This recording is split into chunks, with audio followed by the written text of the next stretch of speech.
नमस्कार प्यारे विद्यार्थियों, कैसे हैं आप सब। आज हम बात कर रहे हैं, आज हम पढ़ेंगे पृथिव्याम त्रीणि रत्नानि पाठ कक्षा 6 एनसीईआरटी बुक दीपकम। ठीक है, तो समझते हैं। शिक्षक बोलते हैं, छात्राः पश्यन्तु अद्य मम हस्ते स्फोरक पत्राणि सन्ति। यानी शिक्षक बोलते हैं, छात्राः मतलब बच्चों, देखो, पश्यन्तु देखो, क्या देखो कि, एक मिनट,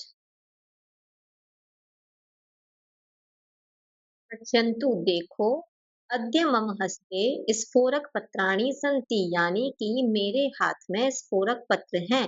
देखो, छात्र बोलते हैं, श्रीमन स्फोरक पत्रे किम अस्ति। स्फोरक पत्र क्या है। शिक्षक, छात्रा बच्चों, एतानि स्फोरक पत्राणि भित्तौ स्थापयन्तु, तदनन्तरं स्वयं एव पश्यन्तु। मतलब शिक्षक बोल रहे हैं कि बच्चों, इन स्फोरक पत्रों को तुम दीवार पर स्थापित करो और उसके बाद स्वयं ही देखो कि ये क्या है। ठीक है।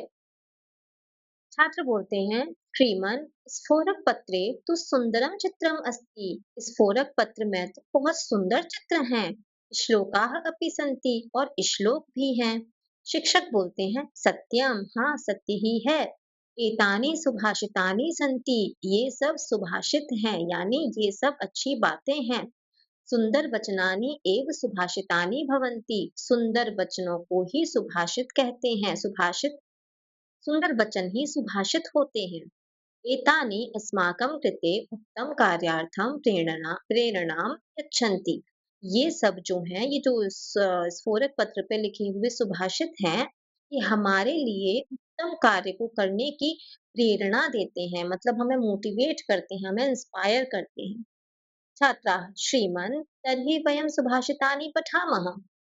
श्रीमन मतलब महोदय, श्रीमान, तो फिर हम सब वो सुभाषित पढ़ते हैं। और उसके बाद में ये पाठ आगे बढ़ता है। ये हिंदी है, जिसको अभी देखने की जरूरत लगे कि हमें सबका हिंदी देखनी है तो हम देख सकते हैं। ठीक है।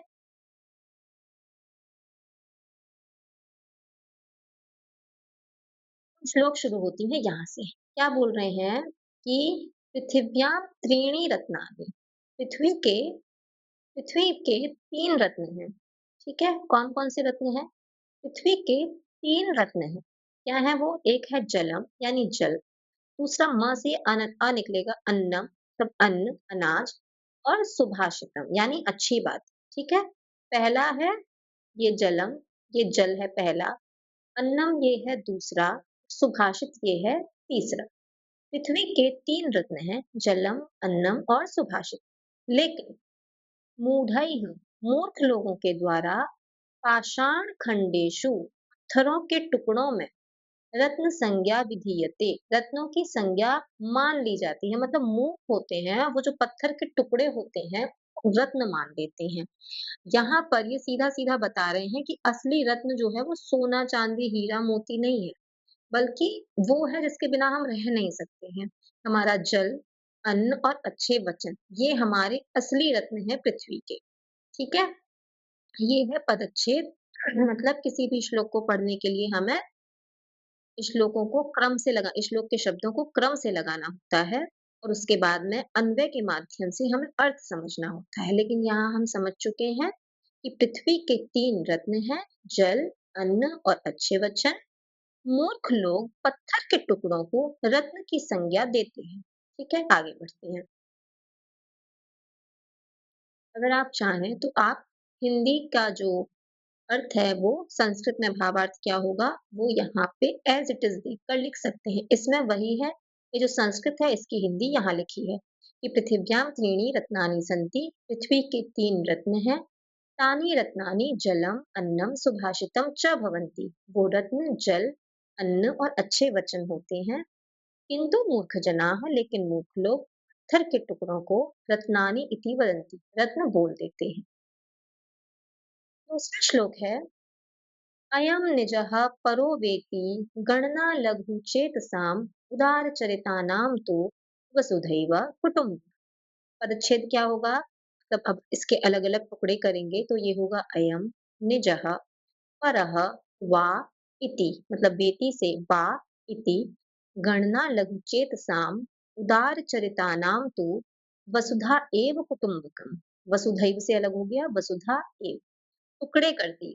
ठीक है, अन्वय मतलब इसके जो हम अलग अलग क्रम से लगाएंगे शब्दों को तो क्या होगा, अयम निजः, ये मेरा है, परः वा इति, और ये पराये का है। ये गणना लघु चेतसाम जनानाम भवति, मतलब छोटे लोगों के मन की ये सोच होती है। जो छोटे मन वाले जो लोग होते हैं उनकी ऐसी सोच होती है। लेकिन उदार चरितानाम जनानाम, मतलब जो बड़े हृदय वाले लोग हैं वो तो वसुधा एव कुटुम्बकम भवति, वो तो पूरी वसुधा को ही परिवार मानते हैं। सिंपल शब्दों में कहना क्या चाह रहे हैं कि अपना तेरा करने वाला इंसान जो होता है कि ये वो बताता है कि ये मेरा है, ये तेरा है, ऐसी जो गणना करता है, ऐसा जो मानता है वो छोटे हृदय वाला है। लेकिन जो विशाल हृदय वाले हैं, बड़े हृदय वाले हैं, वो तो पूरी पृथ्वी को ही अपना परिवार मानते हैं। तो वो ऐसा अपने तेरे की भावना नहीं रखते हैं, मतलब सेल्फिश नहीं होते हैं, स्वार्थी नहीं होते। भावार्थ देख लेते हैं।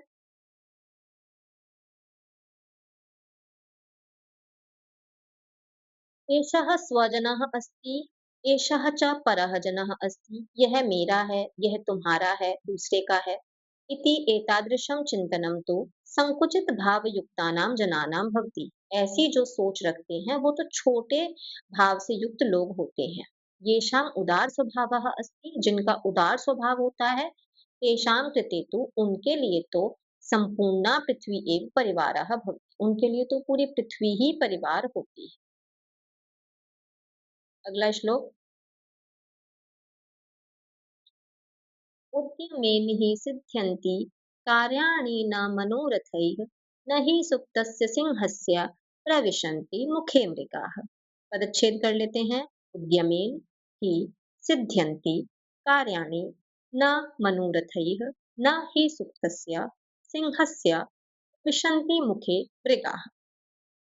अब अन्वय क्रम से शब्दों को लगाएंगे तो क्या होगा, कार्याणि उद्यमेन ही सिद्ध्यन्ति, मतलब जो कार्य हैं, कार्य जो होते हैं वो उद्यम से सिद्ध होते हैं। कार्याणि, कार्य जो हैं वो उद्यमेन, परिश्रम से ही सिद्ध होते हैं, परिश्रम से ही पूरे होते हैं। मनोरथैः, मतलब मन से सिर्फ चाहते रहने से कोई कार्य नहीं होता है, परिश्रम करने से कार्य संभव होता है, सिद्ध हो पाता है। जैसे मृगाः स्वयं, हिरण जो है वो स्वयं सुप्तस्य सिंहस्य, सोए हुए शेर के मुखे, मुख में न प्रविशन्ति, नहीं प्रवेश करता है। अर्थात जैसे शेर के मुंह में, वो सोता हुआ शेर है, अगर वो सो रहा है, वो शिकार नहीं कर रहा है, तो उसके मुंह में उसका शिकार जो कि हिरण बताया गया है खुद ही नहीं चला जाएगा। शिकार करने के लिए शेर को भी मेहनत करनी पड़ती है। तो केवल मन के चाहते रहने से कि ऐसा हो जाएगा, वैसा कुछ संभव नहीं होगा जब तक आप परिश्रम ना करें। तो इस श्लोक में परिश्रम की महत्ता बता रहे हैं। कि कार्य जो है वो परिश्रम से सिद्ध होते हैं, ना कि सिर्फ चाहते रहने से। जैसे हिरण जो है, हिरण जो है वो सोए हुए शेर के मुंह में खुद से प्रवेश नहीं करता है। ठीक है। भावार्थ। वयम यानी कार्याणि कुर्मः तानि केवलम इच्छया न सिद्ध्यन्ति, मतलब हम जिन कार्यों को करने की इच्छा रखते हैं, जो करना चाहते हैं, वो केवल इच्छा से नहीं पूरे होते हैं। कार्यस्य सिद्ध्यर्थम, कार्य की सिद्धि के लिए परिश्रमः तो आवश्यकः एव, परिश्रम तो आवश्यक ही है। सिंहः यद्यपि शक्तिमान भवति, शेर हालांकि शक्तिमान होता है, तथापि आहारस्य कृते सः अपि परिश्रमं करोति, आहार के लिए, खाने के लिए उसको भी परिश्रम करना पड़ता है। सुप्तस्य सिंहस्य मुखे मृगाः स्वयं एव न प्रविशन्ति, सोए हुए शेर के मुंह में हिरन स्वयं नहीं चला जाता। अगला श्लोक। अगला श्लोक है कि अभिवादनशीलस्य नित्यं वृद्धोपसेविनः चत्वारि तस्य वर्धन्ते आयुर्विद्या यशोते। इनमें क्या है, नित्यम अभिवादनशीलस्य, मतलब नित्य जो अभिवादन करता है, जो शालीन है, जो शीलवान है, जो अभिवादन करता है, जो नित्य वृद्धों की सेवा करता है, अपने से बड़े श्रेष्ठ लोगों की सेवा करता है, उपकारी रहता है, हेल्प करता है, उसकी आयु, विद्या, यश और बल, ये 4 चीज़ें बढ़ती हैं, ठीक है? भावार्थ देखें तो और क्लियर होगा। जैसे यह जनः, जो व्यक्ति सर्वदा वृद्धानां ज्येष्ठानां च सेवां सम्मानं च करो, हमेशा वृद्ध लोगों की और ज्येष्ठ लोगों की सेवा और सम्मान करता है, तथा च यह तान सविनयम प्रणमति, और साथ ही साथ जो उनको विनय पूर्वक प्रणाम करता है, तस्य जनस्य, उस व्यक्ति की आयु, विद्या, यश और बल बढ़ते हैं। मतलब हमें अपने से बड़े श्रेष्ठ लोगों की, अपने से बड़े लोगों की, ज्येष्ठ लोगों की हमें रिस्पेक्ट करनी है, उन्हें नमस्कार करना है, उनकी सेवा करनी है, जिससे हमारी आयु, विद्या, यश और बल की वृद्धि हो। अगले श्लोक। उद्यमः साहसं धैर्यं बुद्धिः शक्तिः पराक्रमः षडेते यत्र वर्तन्ते तत्र देवः सहायः। अन्वय लिख लेते हैं।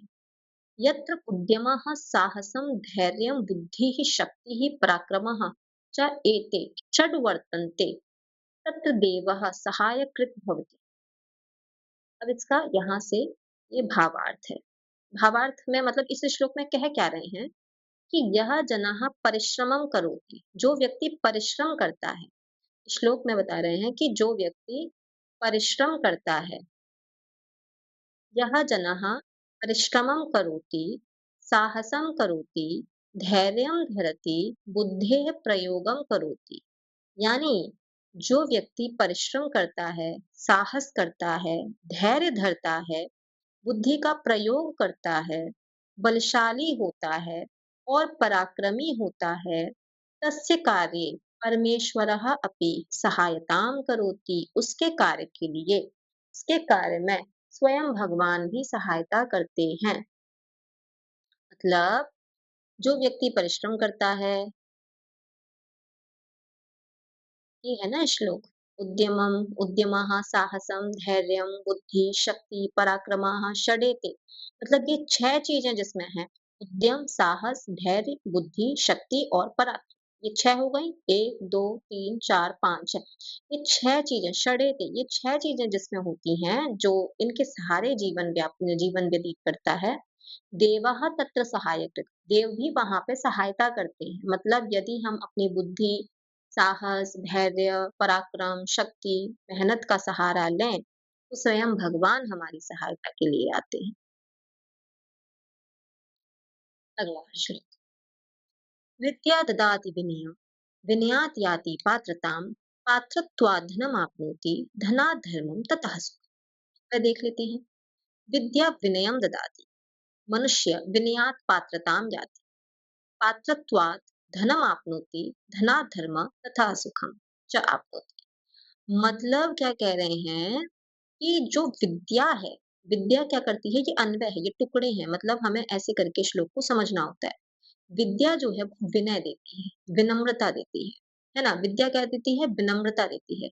और उस विनम्रता के कारण जो विनयात है, मतलब उस विनम्रता से पात्रताम जाति, मनुष्य को योग्यता प्राप्त होती है। और उस पात्रत्वात से, मतलब योग्यता से, उस ज्ञान से धनम आपनोति, उस ज्ञान से, उस योग्यता से व्यक्ति धन प्राप्त करता है। और धनात् धर्म ततः सुखम च आपनोति, और धन से धर्म, और धर्म से सुख का कारण बनता है। मतलब भावार्थ देखें तो विद्या विनय देती है, विनय के कारण मनुष्य को योग्यता प्राप्त होती है।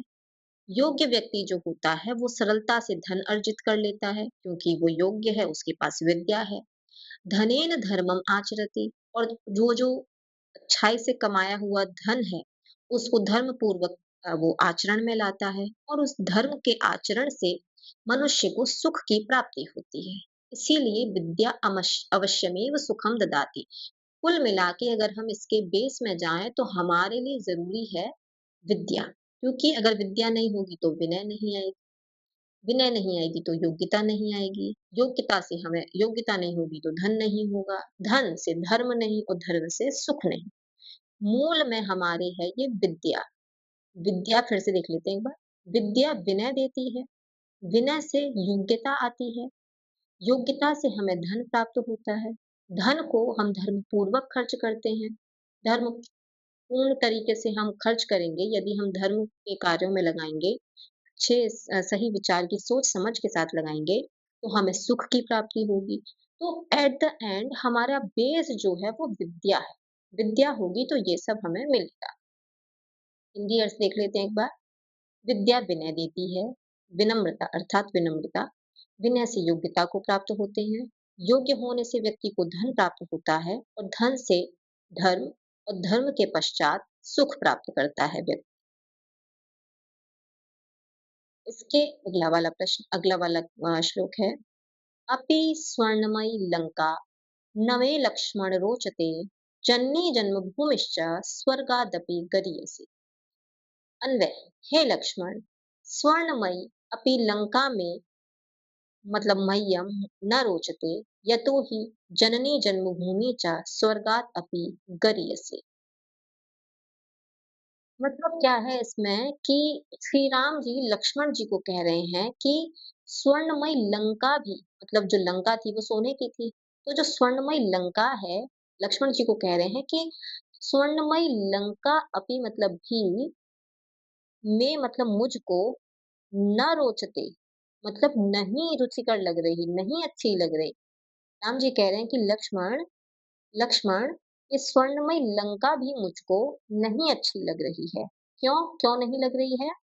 क्योंकि जननी जन्मभूमि च माँ और हमें जन्म देने वाली भूमि स्वर्ग से भी बढ़कर होती है। स्वर्गात अपि मतलब स्वर्ग से भी गरीयसी मतलब बढ़कर है। जिसने हमें जन्म दिया है, वो स्वर्ग से भी बढ़कर है। ठीक है? ये कह रहे हैं इसमें मतलब श्रीरामः लक्ष्मणं कथयति यत् हे लक्ष्मण, श्री राम लक्ष्मण जी को कहते हैं कि हे लक्ष्मण, यद्यपि का स्वर्णमयी अस्ति, यद्यपि यहाँ लंका होगा, यहाँ का लिखा है, यहाँ लंका आएगा। यहाँ पे हुआ है, ये ल आएगा, बिंदी आएगी, फिर ये आएगा लंका, इधर ये इसके साथ मिल जाएगा। यद्यपि लंका स्वर्णमयी अस्ति, यद्यपि लंका जो है वो सोने की है, तथापि फिर भी लंकायाम निवासः न मह्यम रोचते, फिर भी लंका में निवास करना मुझे रुचिकर नहीं। यतः क्योंकि जननी जन्मभूमि च माँ और जन्मभूमि इति मतलब ये द्वयम दोनों स्वर्गात अपि श्रेष्ठम अस्ति, स्वर्ग से भी श्रेष्ठ होते हैं। अतः मातृभूमौ निवासः उचितः, अर्थात क्या कह रहे हैं कि मातृभूमि में निवास करना उचित है। भले से लंका सोने की है लेकिन मुझे नहीं पसंद क्योंकि एक माँ और दूसरी जन्मभूमि जहाँ हमने जन्म लिया है स्वर्ग से भी बढ़कर है। अगला है पुस्तकस्था तु या विद्या पर हस्तगतम धनम कार्यकाले समुत्पन्ने न सा विद्या तद्धन। अन्वय देख लेते हैं। पुस्तकस्था तु या विद्या अस्ति पर हस्तगतम च यद् धनम अस्ति तत् उभय तद् उभयमपि कार्यकाले समुत्पन्ने सति न सा विद्या च तद्धनम् स्वयस्य उपयोगाय भवति। भावार्थ समझते हैं फिर श्लोक को समझें। मतलब भावार्थ के माध्यम से श्लोक को समझें। कस्यचित् समीपे अनेकानि पुस्तकानि सन्ति मतलब मान लीजिए किसी के पास बहुत सारी पुस्तक हैं किंतु यदि तानि न कदापि पठितानि यदि लेकिन वो उन्हें पढ़ते ही नहीं है पढ़ता ही नहीं है तो फिर पुस्तके लिखितम ज्ञानम समागते अवसरे सहायकम न भवति। तो पुस्तक में जो लिखा हुआ ज्ञान है उचित अवसर आने पर सहायक होगा ही नहीं क्योंकि पुस्तकें तो हैं लेकिन उन्हें पढ़ा नहीं गया। अपितु बुद्धिस्था विद्या एव कार्यम साधयति, बुद्धि से ही विद्या ही जो मतलब ज्ञान है उससे ही हमें कार्यों की साधना की जाती है, कार्य साधित होते हैं। एवमेव अन्येभ्यः प्रदत्तं धनम् अपि समागते अवसरे सहायकं न भवति। जैसे किसी अन्य के लिए दिया हुआ धन हमें अवसर आने पर सहायक नहीं होता है। स्वहस्ते यद धनम भवति तदेव धनम कार्यम साधयति इति। यदि हमारे हाथ में धन है तो ही वो हमें कार्य करने में सहायता करता है, हमारे कार्यों को साधता है। मतलब कुल मिला के कह रहे हैं कि जैसे हमारे पास बहुत सारी बुक्स हैं लेकिन हम उन्हें पढ़ नहीं रहे हैं। तो उन बुक्सों वो जो बुक्स हैं वो रखी हुई हैं किसी के हमारे काम की नहीं है। मतलब अगर समय आएगा कि हमें उस ज्ञान की आवश्यकता पड़े, तो वो हमारे लिए वो बुक्स हेल्पफुल रहेंगी ही नहीं क्योंकि हमने उन्हें पढ़ा ही नहीं। इसी प्रकार जैसे हमारे पास धन है लेकिन वो हमने किसी और को दे दिया है और हमें उसकी ज़रूरत पड़ गई है। हमें ऐसी सिचुएशन बन गई है कि हमें उस धन का यूज़ करना है। तो यदि हमने किसी और को दे दिया है तो वो हमें जैसे सहायता नहीं करता है वैसे ही विद्या का है।